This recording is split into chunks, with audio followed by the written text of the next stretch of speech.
From the Yale Center for Faith and Culture, this is For the Life of the World, a podcast about seeking and living a life worthy of our humanity.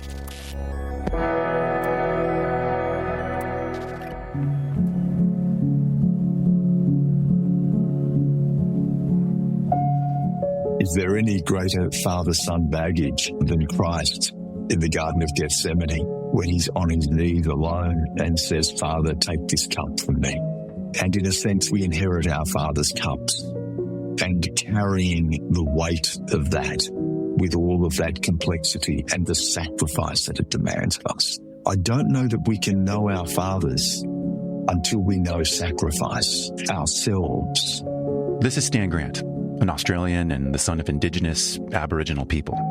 Wiradjuri, Kamilaroi, and Darawal people, all intermixed in his blood. And of course, Christ in that moment on the cross when he says, "Why have you forsaken me?" And I wonder if we don't all feel that at a moment when we are called into the deepest test of our adulthood, or to use a word that might be unpopular in our current age, our manhood. For fathers and sons, the particularity of the masculinity of that relationship and the expectation of the burden of that masculinity of that relationship, the physicality of that relationship that I saw in my father's scars, that I felt in his harshness to me in trying to toughen me up for a world that I was going to be knocked down in. Stan's a journalist, a former radio and television host, a writer, and a theologian. And ultimately, in the act of forgiveness of Christ on the cross, you find again what sits at the heart of the father-son relationship more broadly, which is that we must forgive our fathers. It is the only way that we can forgive ourselves and live in a world of forgiveness with the other. In that gift exchange, you are invited into shared spaces where we forgive ourselves before we speak. And in that act of forgiveness, we are drawn into a deeper dialogue that allows us to speak from the heart and not the mind. And it was in the performance of the book that I think I even transcended the words on the page themselves. You might remember him from a previous episode in late 2023, when he joined me for a very open discussion about the experience of the world through the senses and spirituality of his Indigenous heritage, exploring the Wiradjuri concept of Yinjamara Wininkana, an ancient concept embodied in Australian Aboriginal life. Yinjamara is a life of respect, gentleness, speaking quietly, walking softly in a beautiful world that's worth living in. Listening to Stan, speaking with him closely, it's an invitation to occupy a different conversational space. He's fully, and I'd say unusually present. He's somehow prepared to be unprepared, the way a jazz musician intentionally seeks that unpreparedness, for the sake of the art, for the sake of the eternity encapsulated in the moment.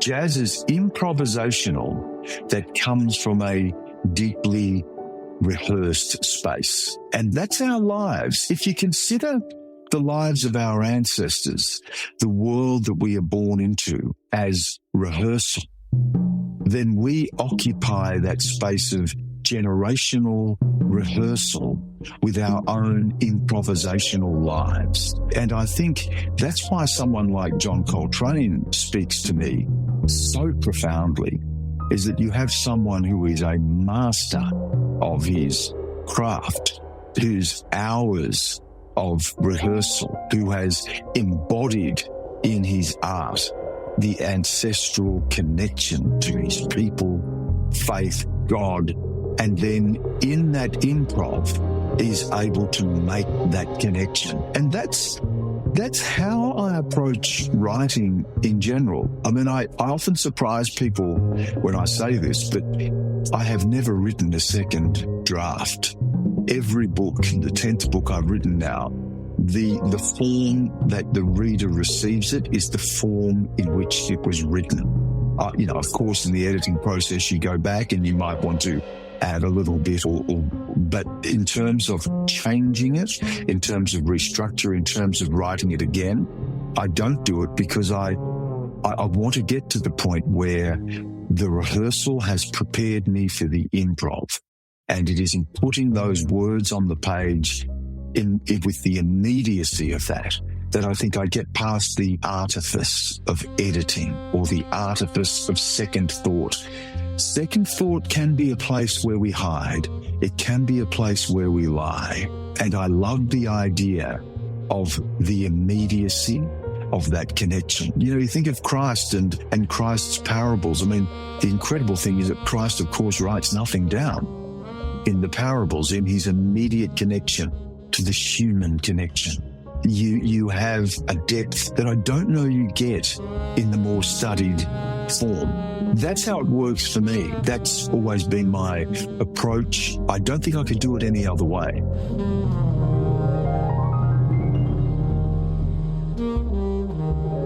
The idea that you would forgive yourself before speaking too. I don't think I've ever heard anyone else say that forgiveness for oneself is at the ready even before speaking. It has to be. That's the only way to avoid the second thought. It has to be. You're right. I mean, we're never going to say things perfectly. We are imperfect. There is something in the reaching that is embodied in language, the space between the thought process and the human heart, that we must allow ourselves to be forgiven because we are imperfect. And in this age, Evan, that is so censorious, so judgmental, and so hostile, that we are judged and we are persecuted, not just for what we may say, but what we do not say. The idea that silence is violence. And you hear this now, this sort of aphorism, this idea that silence is violence. If silence is violence, then we have redefined the very nature of violence itself. And we are all at this point culpable. And for things that we have not done, things that we have not said. And so I think forgiveness for oneself and forgiveness for the other person has to be at the ground of all human discourse, because we will always fall short of the reaching to that connection that we seek to verbalize. In this episode, we explore his 2025 book, Murriyang, Song of Time, traversing topics such as the giftedness of life and that which is given and received, the meaning of fatherhood and how to understand and forgive our fathers, masculinity and vulnerability, forgiveness and sacrifice, prayer and poetry, and the whole human experience of time and eternity. Thanks for listening, and glad that you're spending some of your precious time and eternity with me and Stan Grant. Stan, it is such a delight to talk to you again. It's really wonderful. Our last conversation was a real highlight for me, so I'm really pleased to be here. Absolutely. I think this new offering is, well, I'll just go ahead and reference the opening, the intro. It's a gift. A gift, yeah. I realize that the nature of it as gift, it probably feels like a gift to you. It probably feels like a gift to the readership. I wonder and would expect that it feels like a gift to your father. A gift from as well. And I see this as a gift from God, a creator, that allows us to find each other again. And I wanted to ground it, Evan, in the idea of exchange, because so much of our society is predicated on transaction. It's one of the hallmarks of liberalism and democracy that in its attempts to find neutral ground and attempts to create political compromise that can hold capacious space and mediate difference, it lurches into a transactional space that we seek, we then fail to find each other in our humanity, and we become subjects or citizens. And I wanted to return to the idea of exchange that predicates all human interaction. First, we offer the gift of ourselves to each other. Song of Time is a genre-bending book that's part personal memoir, part biography of his father, part emotional catharsis, part theological reflection, part epic poem, part one-man play, part liturgy, but wholly and entirely gift. To help understand what that could mean, the meaning of a gift, I asked him to start there with a reading from the book's opening lines. This book is a psalter, a Wiradjuri book of prayer. It is a contemplation of the sacred, of time, God, and my Father. Each meditation on time and the Creator is followed by a memory of my Father. Dad taught me about Yindiamara, a way of being Wiradjuri.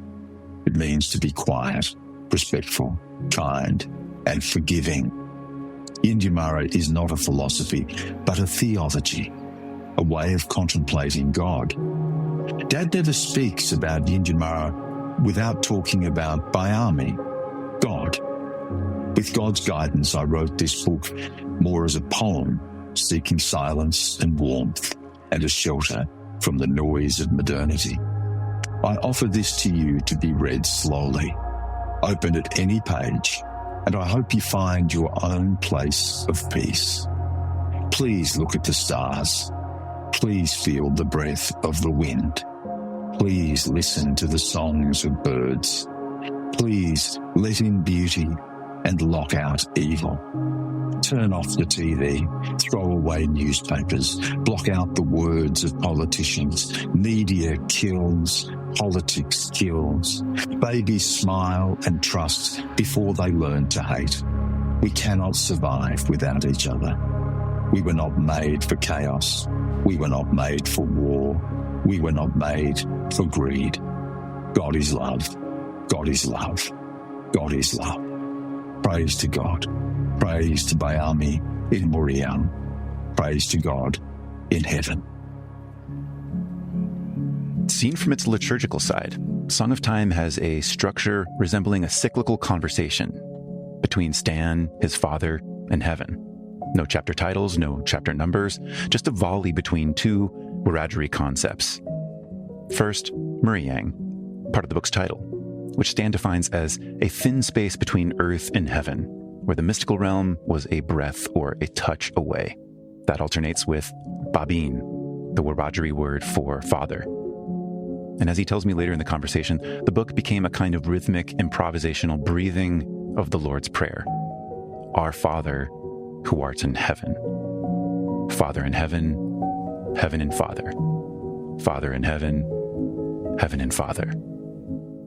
You start by calling it a psalter. It's a book of prayer. It's poetry. It's song. And I think it's genre bending. I really like this about it. I love how you picked up on that. You know, I had this thought when I handed the manuscript in that maybe I should call it a work of fiction.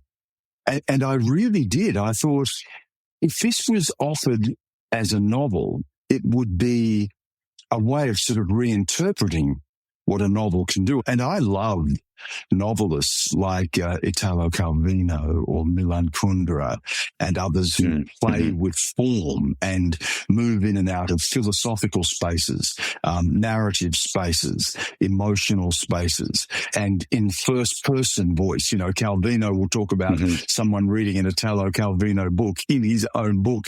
And I love the idea of playing with form. And when you say genre bending, you are the first person I've spoken to who has really picked up on this, that this did not sit in a categorized form. This was something that I saw as expressing something of the soul that doesn't have to be categorized in fiction, non-fiction, memoir, or whatever that might be. So I actually did consider saying, let's call this a novel. My takeaway on the genre-bending nature of it is that it's kind of like speaking to the empty space around our perceptions of these genres. And so any individual might bring their own use to it, right? Like your even suggestions of use of just like open a page and then allowing yourself to be in that particular space. Or I thought I would love to see you perform this or something, like to read the whole thing aloud as a one-man play. You must be reading my mail, because this is exactly where I want to take this. I'm actually talking to someone at the moment about adapting this into a one-person performance. We had at the Sydney Writers' Festival this year, I really wanted to try something different with this book.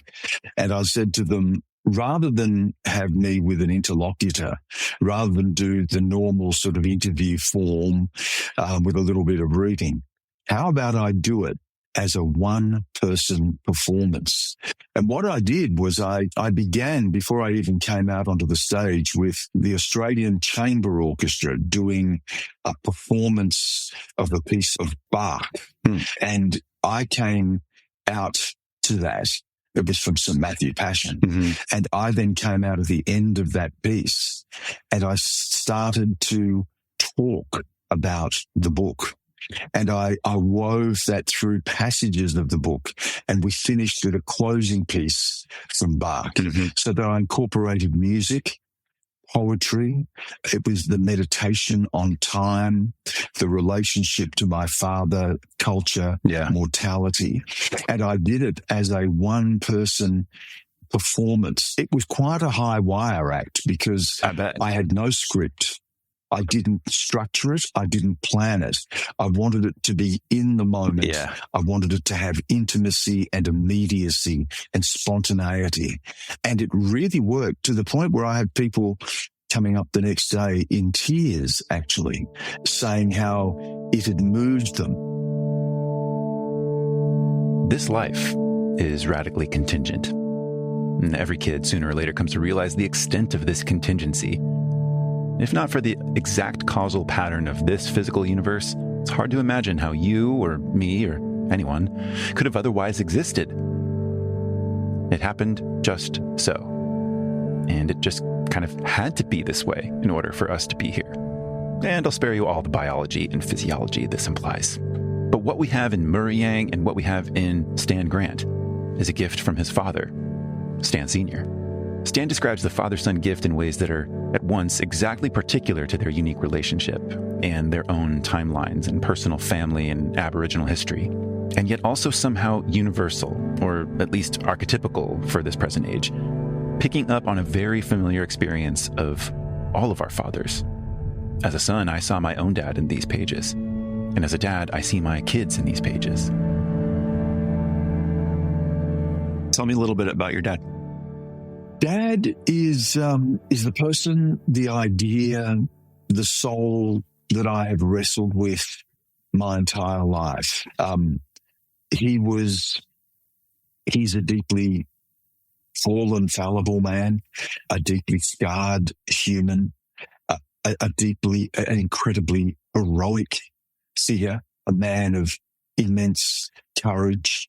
But he's someone who was an Aboriginal person in Australia. I've always described him this way. He wears the history of Australia on his body.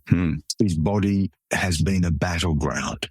He was an Aboriginal man born into a time of people being segregated, people being excluded. He was born onto the margins of Australia. He was born into an Australia where Aboriginal people at that point were considered a dying race, that we would simply disappear. He endured all of the harshness of that, including at times beatings at the hands of police.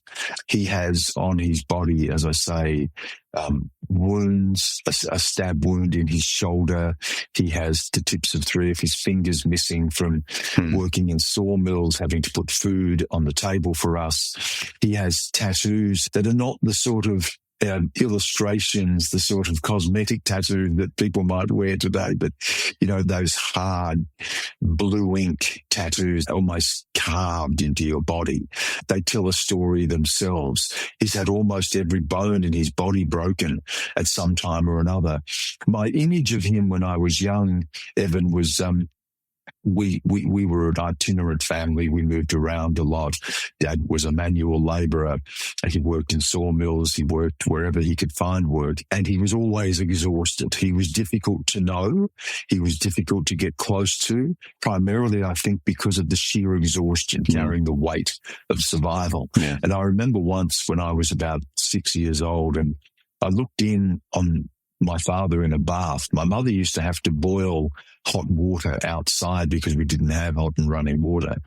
And she'd boiled up the hot water and she'd made this bath for my father. He'd come home from the mill. He was lying in the bath, and I remember the water being almost black with sap and blood and dirt. And he was lying there and his eyes were closed. And I looked in on them, and my mother was washing the back of his neck, and his eyes were closed, and it looked as though a person who was willing all of the pain of the world away. And it has always struck with me. He was aloof. He was difficult. I felt he was harsh as well because he was raising me for a very harsh world. He used to say to me constantly, "Boy, the world is going to knock you down." And so I was raised with this idea that I had to shape up to the world.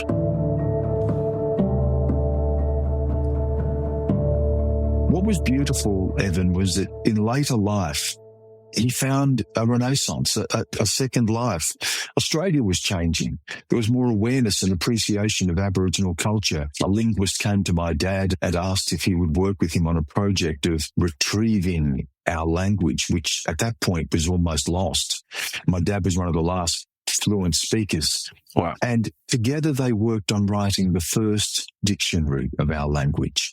Dad went back and studied again. He got an honorary doctorate for his work. Wow. He set up a language and culture school at one of Australia's leading universities. He won an Order of Australia medal, one of the highest awards you can receive in Australia, for his work in saving our language. Amazing. Aboriginal people all over Australia, we have a ceremony every year to mark Aboriginal achievement. And Aboriginal people all over Australia voted for him to receive the Lifetime Achievement Award for what he had done. Wow. And to see my father, the arc of his life, go from that exclusion, segregation, the hardship, the difficult years, the distance, the sense of walking through the world braced for a punch, to being able to give a gift back to Australia of language and culture that is now loved and appreciated. And to see him now as an old man, as he approaches the last years of his life, where the physical strength is gone. Yeah. He's frail, he's vulnerable. He needs us in a way that he never did before. Yeah. And that has recast my own relationship with him. Right.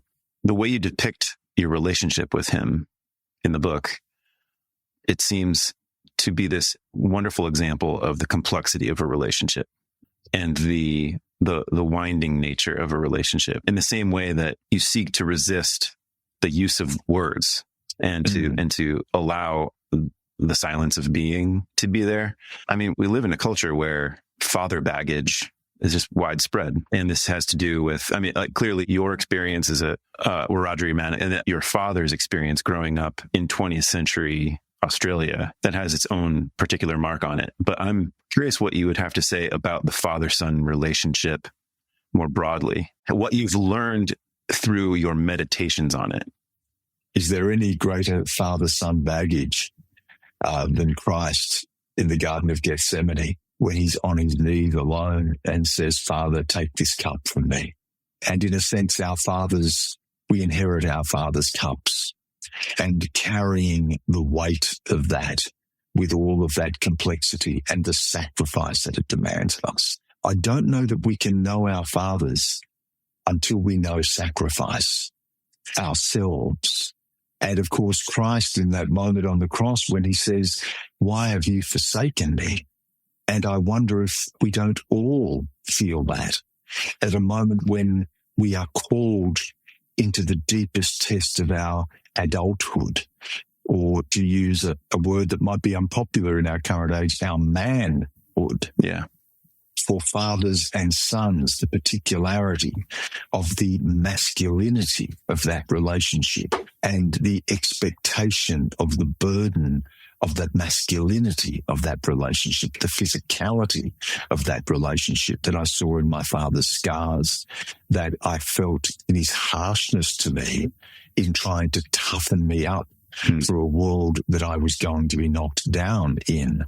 And ultimately, in the act of forgiveness of Christ on the cross, you find again what sits at the heart of the father-son relationship more broadly, which is that we must forgive our fathers. It is the only way that we can forgive ourselves and live in a world of forgiveness with the other. It is for boys, and we're speaking about fathers and sons here, the critical relationship. You know, I was much closer to my mother in terms of the intimacy of our relationship. I was soft, and I think my father perceived in my softness, in my bookishness. I love nothing more than to stand there with my mother and dry the dishes with her and have conversations. I would sit with her and she'd rub my forehead. And I suppose in some ways there was a contest that all fathers and sons go through for the love of the mother and the wife. And there was, in my parents' relationship, such an intimacy in that image in the bath of my mum rubbing the back of his neck and the softness that my mother could bring to his life. That was the thing that connected us through the softness that my mother brought. But I thought my father in many ways looked at my softness and saw a weakness. He maybe feared for me that I would not be tough enough for the world that was going to knock me down. So I think for many of us, as fathers and sons, we traverse that in different ways. We're all born into different circumstances. But at the heart of it is a masculine exchange, the idea of what it is to live as a man in the world, carrying the wounds of our fathers and the inheritors of that cup, and what it requires of us in our sacrifice and our forgiveness to be able to carry that load and to release ourselves at the same time. I want to go to the structure of the book a little bit. In its format, it's the form it takes of a psalter and the kind of alternation that you have between Murriyang and Babiin. I think also in the context of your statement that it's one long Wiradjuri prayer in one breath. Yeah, it is. It is a psalter and it is a breath. It is something, as you said, to be, you can open it to any page and find something there, like you can with the Psalms. It was tied to Wiradjuri culture because this is my inheritance. This is where my relationship to God begins, grounded in my culture. We all come to God through our culture, our families, our particularities that open ourselves to the universal. You and I, on different parts of the world, can talk about a father-son relationship that we inhabit differently, and yet there is a universality to that particularity. And I wanted it to have that intimacy and that feel. It was a book that came together in a quite mystical way. I was never meant to write this book. I was contacted by a friend of mine who was beginning an imprint for Simon & Schuster, and she wanted me to write the first book of the imprint. It was an Indigenous imprint. Oh, amazing. And she asked me initially, Evan, she said, would you write about your father? Because my father has this status as a cultural leader. And I initially said no to that. I said, I just don't think I can get there for all the reasons we discussed. Certainly. And I said, what I would like to write about is time, the idea of time. Yeah. I was very influenced by T.S. Eliot's Four Quartets and the way that he grapples with that idea of time and mortality and our relationship to the earth and to God. And I had that sort of idea in my mind of a meditation on time that took us into a space where we could find language to speak to one another again. And then something quite miraculous, mystical happened. I was at Mass, and I had an experience at Mass that was transformative. It was an out of body. It was a transcendent experience. I disappeared. I left my body and I was standing for the homily. And I've had the experience of going not just outside of my body, but drawn into a place beyond the beginning of the universe is the only way I can describe it.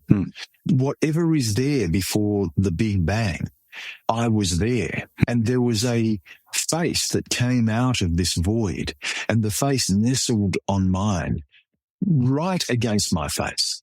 And I don't know how long I was in this state, but when I came back to myself, everyone else in the church was seated and I was still standing. And I'd had this feeling that it had been a very long time. When I left, I had this thought over and over, and it said, write about your father.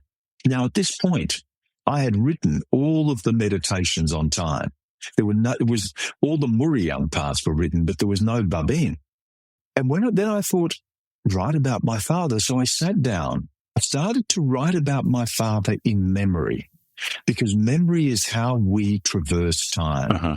We exist in time through the recollection of time past as we move into time future. Mm-hmm. And I started to just capture my father in memory. And it was a way into this relationship that otherwise I would not have been able to find, because it took us to a place beyond the temporal realm. And I was in a place that was infinite, in this place of memory. And then I realized something. When I was writing it, I realized that what if I call each meditation on time Murriyang, which is heaven, sky world, and what if I call each meditation on my dad, each memory, Babin, which is Wiradjuri for father? And so I structured the book Babin, Murriyang, Babin, Murriyang, and it alternates. It wasn't until the end that it suddenly dawned on me, Evan, that in that structure I was saying the Lord's Prayer, my Father in heaven, my Father in heaven. And I wondered about that voice and that face in Mass that said to me, talk about your Father. Was he actually saying to me, talk about your Father on earth and your Father in heaven? So it was a magical process that I was not aware of. And yet this is what I was doing. The conversation that ends up taking place there, again, I'm acknowledging the fact that this is like you coming at this as a piece of art and through so many different genres and meanings, the conversational nature of using reflections on time in heaven, God, and then finding places in concrete family history, blood and land and community. You're able to kind of drop into particularity when you're addressing your memory of your father. And seeing the chapters laid out as they were, it was disorienting to me actually at first, because I was like, where are the chapter titles? Right. And now being able to see the conversational nature of this searching in both and allowing oneself to inhabit like this space, like you said, outside of your body, but then coming back into your body, or abstract and then going into particular, universal and then concrete. And it sort of represents the very in-betweenness that we all seem to be. Yeah, and we are in between. Martin Heidegger talked about Dasein, the being there. And in a sense, we are born, tossed was his phrase, tossed into the world. And we are tossed into this history. We are tossed into this time and space that we experience in what Henri Bergson called the durée, the experience of time in time. Each tick of the clock has time in between us that we don't necessarily register, but we experience, we inhabit. And you think about the way that in the Western project, which is the taming of God, the Western project that inserts history and time where God may have been, even to a Hegelian historicism, that has its own eschatology, a working out of the divine project, not now in the will of God, but in the engine of history itself, which, as he says, can be a slaughter bench. But in the end, the wager is that it will all have been worth it, all of the pain and the suffering to reach the absolute spirit. It's an inversion of the kenotic love of God, which is not actually, the measure of it is not the pain at all. The measure is the love. But we have inserted history in time as a way of replacing the divine. And what I wanted to do in this was to reject, because what that does is, Evan, that reduces us to abstraction. Yeah. You know, man is not made for history. History is made for man. Mm-hmm. And this is a dangerous turn for us, because at the heart of that is an idea of a human as an abstraction, a subject, something, a point to be made, rather than a human in all of our frailty and all of our love and our need for forgiveness and our brokenness. And we're born into this world. And I suppose in this way, even in the Murriyang chapter headings, I'm bringing you back to a return, a breath, out, in, the intimacy. And writing about my father in that way, you used the word grounded. It did ground me in something that is not an abstraction. It is flesh and blood. It is a human life. It is something that is real, that we can touch. And in our modern world, where we live on screens, which is turning the human into the ultimate abstraction, where do we go for that human touch? And I really wanted to speak back to this, but I didn't want to do it in a philosophical or lecturing form, even though there is philosophical discourse in the book. I needed the bit of my father so that this was not an abstraction. This was flesh and blood. Yeah. You know, I've been talking a lot about my dad and the Babine bits. Would you mind if I read a bit from the Babine section? Please do. This is referencing my dad in the bath. I'm 5 years old and staring at my father. He is in a bath, and the water is stained black with blood and sap from the trees that he has sawn all day working in the sawmill. My father's eyes are closed tight, and from where I stand, I can feel him. His muscles are sore, and he is exhausted. It seems to me that he is bearing the weight of the world, and right then, I want to take it from him. I worried so often when I was young. I worried about my mother and my siblings and my grandfather who lived with us off and on, but mostly I worried about my father. I worried that the world would take him from us, that one day he would go to work and never return. What would we do then? Sometimes if it was late and my father was not home, I would curl up against the window and stare into the distance, waiting and hoping to see the dust kicked up on the road by his car. Only then I knew he was coming home and I could breathe again. There's a beautiful memory that I have. My father slumped in a chair, his head bowed and his eyes shut tight. I sense that he does not know if he can go on, and then my mother appears and gently strokes the back of his neck as she walks by, and Dad smiles. That touch, that human touch, the human frailty, the fear that we all have. Can we get through this world? And I was writing things that I wasn't even aware that I was writing, which is that though we can't get through this on our own, we need the human touch, the stroke at the back of the neck, the forgiveness. We need that desperately. And I suppose Murriyang was my answer back to an age that has stolen so much of that for us. What about that kind of pain? The pain that you observe in your father's face, represented in the dirtied water. And it's not to say that this isn't a universal human experience, but I do think that it's appropriate to ask about the pain specific to men and the working through of that. As you, again, like in the context of the father-son relationship and in an understanding of, being a father yourself, what can be said? I mean, like I realize that to some degree, the answer is going to end up being, well, not much can be said. There's a kind of quiet required in order to appreciate someone's pain. Mm. But nonetheless, you are a man of words. So what can be said about the pain that you observed in him, the pain that you have felt in your own life, and a comment for men who are working with pain that feels unworkable? I think Simone Weil puts it beautifully when she talks about attention and the need to be attentive. which does require a silence, and it certainly requires a forgiveness. It's more than empathy. It is to sit with all of that brokenness. She used another word, affliction.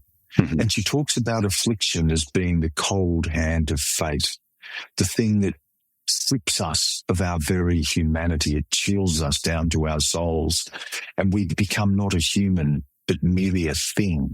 And I think in our own age of abstraction, where the suffering of humans becomes something we see on screens, that they are an abstraction, they are rendered merely a thing, that, as I said before, we become not human but subjects. And at every point of tension in the societal discourse, in the human discourse, where we reach a point of tension where our words fail, is when the human being is reduced to a thing, and we're no longer attentive to the soul. And I think for men, especially, who have been untethered, the ground has shifted beneath our feet. For my father, being a man required a physical strength, a resistance, frankly, a violence that had to meet the violence that he was subjected to, that was my inheritance of what a man should be. And yet I was straddling that world where, thankfully, to be a man, to express masculinity, was changing, and we could put away the armor, and we could open ourselves to what is seen as more feminine characteristics of softness and beauty and love.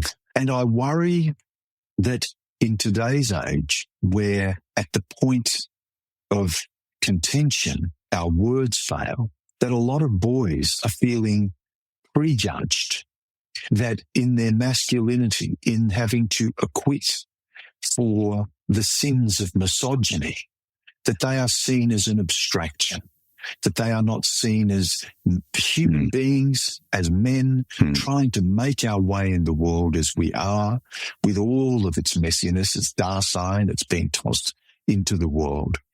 If we see boys and men as just subjects, as abstractions, then we're not going to allow that dialogue, that discourse across the sexes, within male relationships, to be able to take place. And I think my relationship to my father is emblematic of this, because we have rubbed up against each other. I recoiled from the harsh masculinity of his world. Evan, I didn't know that I was tough enough to live in that world. Yeah. He saw in me a softness that he perceived as a weakness, and yet we walk in the world as boys and men carrying the weight of a history of masculinity and misogyny that rightly people are suspect of. But if we cannot get past those abstractions, those fears, to the point where we can truly be attentive to the human being in us, then we're never going to be able to live free of this history, of the inheritance that we all carry. Women, I would dare to say, do this better out of necessity, because as an antidote, as a way of surviving the violence and the brutality of masculinity, that they are more developed in the interpersonal relationship and vulnerability that men are only just beginning to learn how to express. But we need the kindness and forgiveness of the heart of those relationships if we're all going to be able to live together in this. There's another aspect of this relationship too that is central, and that is, what do I do with my father's history? Right. What do I do with the history of being an Aboriginal person? In Australia, we have a truth-telling process, as other countries have had, where we're now starting to open up to some of the darker aspects of our history that we have not spoken about. Yeah. And it is necessary as a cathartic mechanism, but I doubt its utility as a means of justice, redistributive justice or rights. I'm mindful of anything that locates me in history and seeks to bring meaning from history. To quote T.S. Eliot, time is no healer. The victim is no longer there. And part of my journey has been to say, I am an Aboriginal person born into the mess of this history with Aboriginal ancestry, white Irish ancestry. I am a combination of these things. I am my father's son, but I am not him. I have my mother's story. I have all of these things in me, and I don't want to be an historical being. I don't want to be an historical abstraction as I want to be a gender abstraction or a racial abstraction.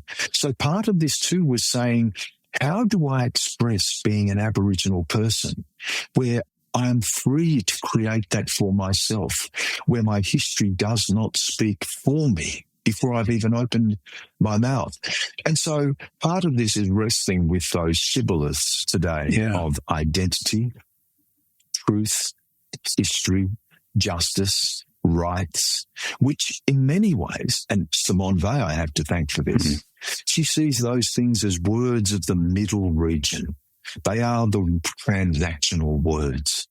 But I want to reach for those words she called of the higher region: God, love, forgiveness. And she says they are the most dangerous words.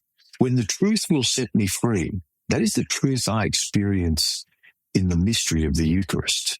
That is the truth I experience in sharing communion of faith with all peoples of whatever denominations or faith. It is a truth of a relationship to God beyond the subjectivity of our humanity in its fallen state.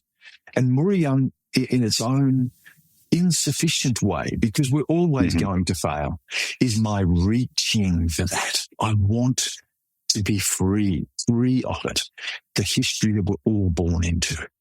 This makes me want to ask even more about time, a song of time, and the interplay of time and history, and where an individual or where a species, a family maybe, interacts with it. And I think you did refer to in the book the fact that time seems to move forward, but we only ever step into now. And I think whether it's constantly living in the past, plenty of people also live in the future too, in states of anxiety and fear. It is difficult to inhabit now. Well, there's nothing you can do except that.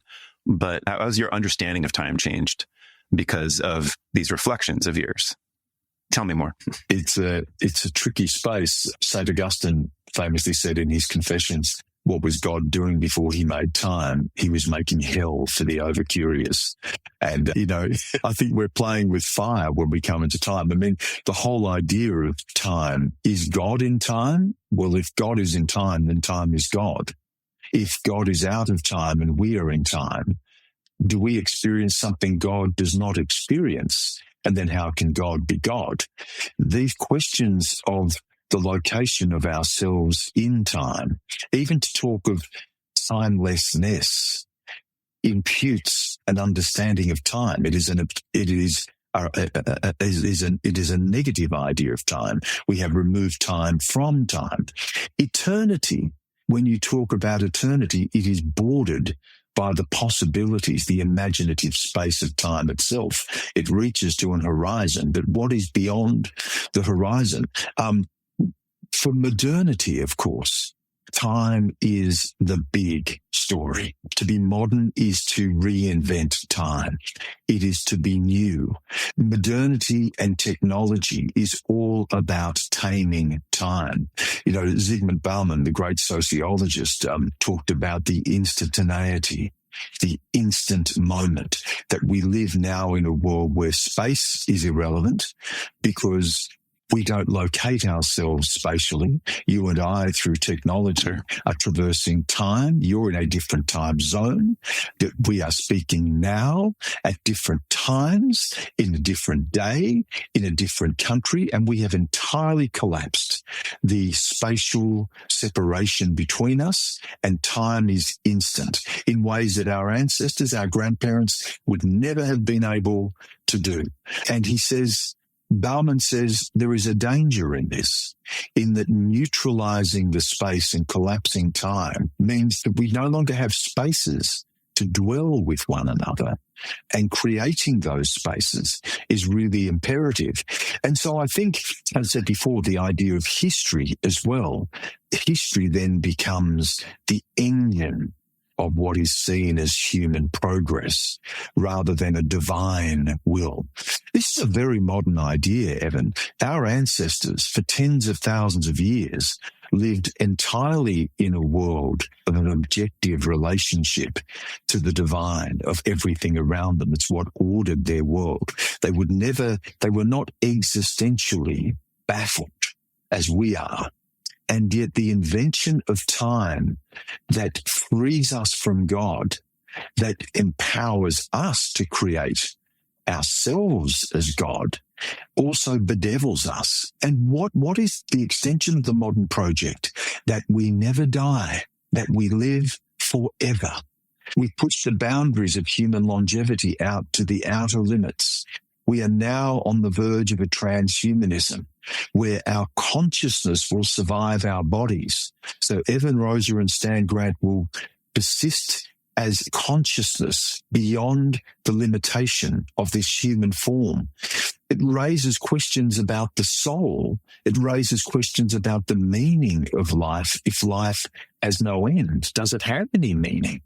So I wrestled with all of these things. And I suppose part of the book as well, in coming to my father, the end of his physical life, was to confront the beauty of that mortality. My father's final gift to me is his death, Evan. And I've struggled with this. The first time I held my dad in his physically broken state, he needs help in and out of bed, into the bathroom, the little things that he cannot do anymore. The first time I held him, his legs shook underneath me. His body was soft. The muscles were no longer there. And I was repulsed. This was not the father I knew. I wanted my strong, harsh father back. But he was offering himself to me, his vulnerability, and I had to hold that. And he has taught me the lesson in mortality. His gift of his death to me is the meaning of my life. If we don't have that, where is the human experience? Where is the human touch? I think this is the fundamental question of our age. The transhumanism, human redundancy, the taming of time, the idea that we will never die. That means life itself does not have the desperation of our limited years. I want to hold on to this mortality, this fragility, the idea that Christ himself suffered and died a human death, which we all will have to do as a way of opening ourselves to the eternal life that I'm promised in my faith. But that's not what humans have been reaching for from the Copernican revolution to now. We've been pushing back the boundaries of science, taming time and space, killing God, and we are on the cusp of being gods that never die. And consider this as a final thought. It is entirely possible that within a generation or two, another human will never be born. Human birth rate is now at almost, at historically low levels. In Australia now, it's, at the average family, a woman will have one child, maybe.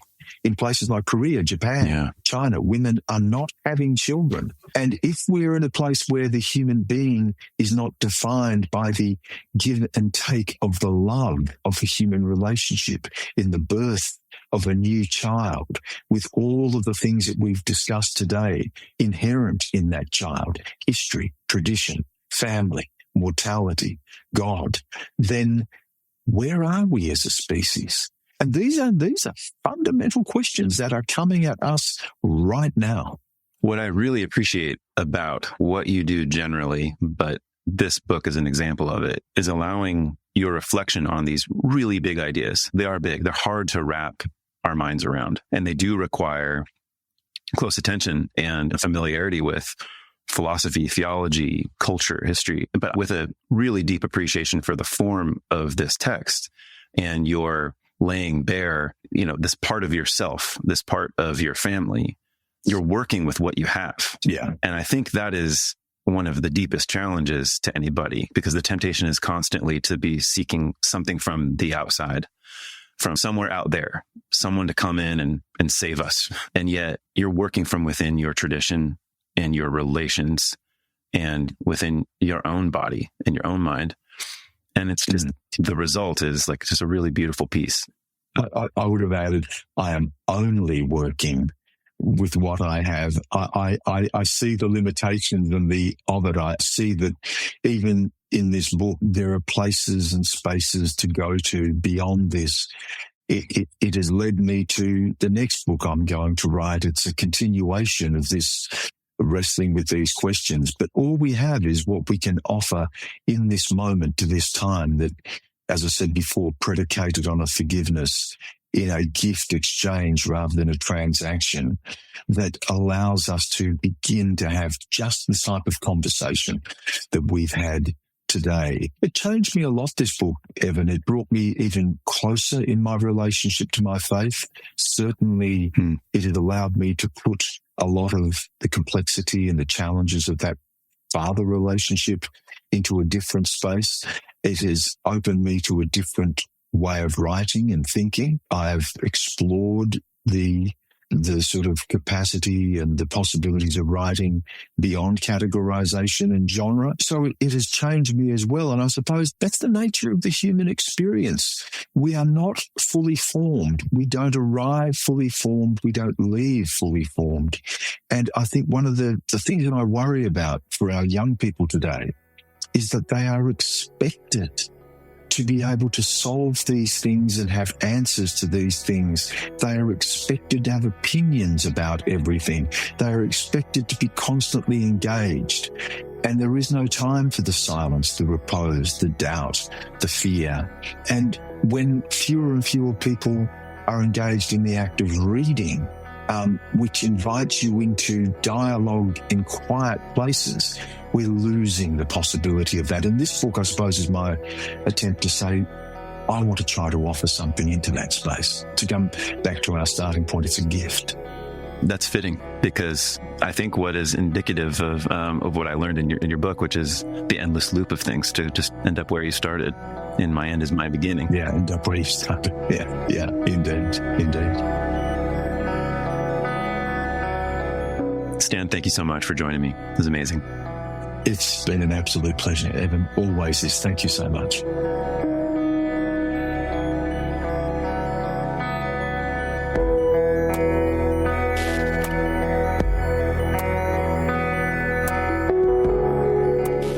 For the Life of the World is a production of the Yale Center for Faith and Culture at Yale Divinity School. This episode featured Stan Grant. Production assistance by Noah Sentil. I'm Evan Rosa, and I edit and produce the show. For more information, visit us online at faith.yale.edu and lifeworthliving.yale.edu. There you can find all sorts of educational resources that help people envision and pursue lives worthy of our humanity. If you're a new listener, welcome friend. Remember to hit subscribe in your favorite podcast app so you don't miss our next episode. And if you've been listening for a while, consider sharing this episode. Help us expand the reach of this podcast. Or to the extent that your means allows, consider making a financial gift at faith.yale.edu/give. Everything we do relies on the generosity of people just like you. Thanks for listening, friends. We'll be back with more soon.